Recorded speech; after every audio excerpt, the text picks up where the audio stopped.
Well, there's a player back in the day that I played against that I wish I had on my team. His name is Diamantidis from Greece. I wish I had him. His length and his size, and he can do defensively. I would have loved to have another player on the wing that can, harass little point guards. So Diamantidis, he's a superstar.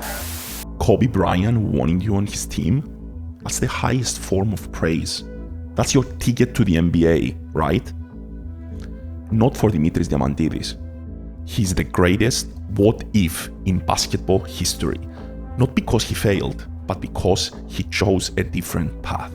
This is the story of the best player to never play in the NBA. This is the story of Dimitris Diamantidis.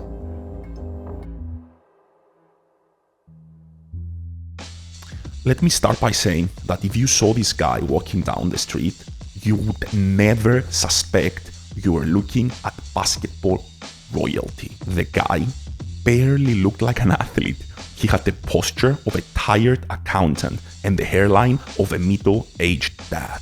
But that unthreatening frame was the perfect setup in an era where basketball was becoming obsessed with speed and athleticism. Diamantidis was cerebral. He played the game in slow motion. He was Luka before Luka. Come on, guys. I want to know who wins. Kids. He understood that you didn't need to be faster than your opponent if you were already standing where they wanted to go. His nickname? 3D. Dimitris Defense Diamantidis. His brand was a brand of psychological warfare. He possessed a deceptive 6'5" frame that unfolded into a monstrous 7'1" wingspan, allowing him to invite ball handlers into a trap they couldn't escape. He won the Euroleague Best Defender award 6 times, a record that stands as a testament to a player who could control a basketball game without ever having to score a basket. But hold tight, defense was only half the nightmare. On the other end, he dissected teams with passes that shouldn't have been possible, finding angles that didn't exist until the ball left his hands. Diamantidis turned the pick and roll into high art, manipulating defenses with his eyes and delivering passes so precise they felt scripted. As with every great, the skeptics have always something to say. He's doing it against Europeans. He would never be able to handle NBA athletes. This argument died on September 1st, 2006. In the World Cup semi-final, Greece faced the almighty dream team of LeBron James, Dwayne Wade, Chris Paul, Carmelo Anthony, and Dwight Howard. They were faster, stronger, younger. They were the present and future of the best league in the world, coming to conquer what they believe is deservedly theirs, the gold medal. Enter Dimitris Diamantidis. He treated the game like a masterclass in geometry, dissecting the Team USA press with calm, surgical passing. He slowed down the tempo until the Americans were playing at his pace, frustrated and confused. The result?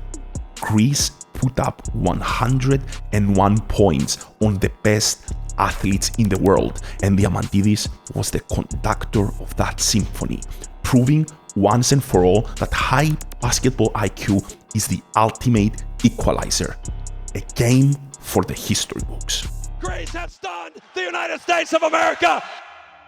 And then there is the clutch factor. Diamantidis was an elite defender and a pass-first point guard.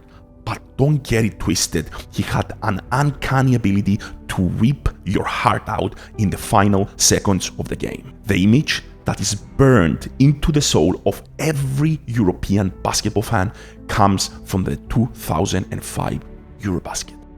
45 seconds from elimination and trailing by 7, Greece needed a miracle, and they got it when Antoine Rigaudot cracked at the free throw line, keeping the door slightly ajar.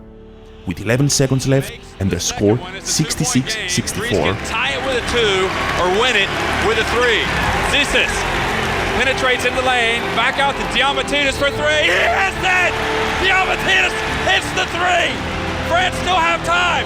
Rigaud, desperation, he walks. Greece has stolen the semifinal from France in front of their fans. A remarkable comeback.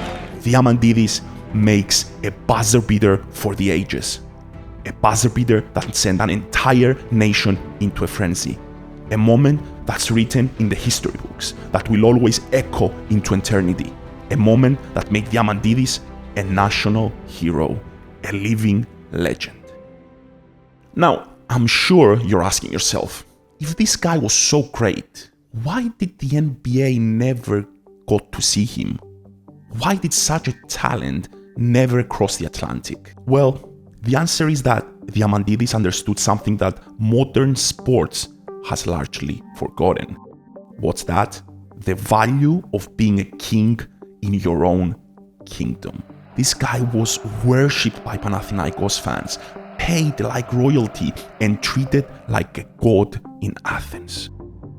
Diamantidis isn't a tragedy of wasted potential, but a triumph of choice.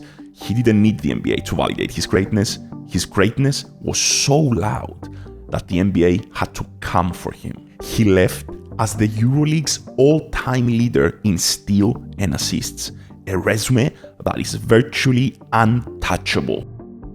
Actually, the greatest validation in his career never came from a trophy or a stat, but from a quote. Kobe Bryant, the most obsessive competitor the game has ever seen, recognized Diamantidis' kindred spirit, the obsession with detail, the defensive grit, and the refusal to lose.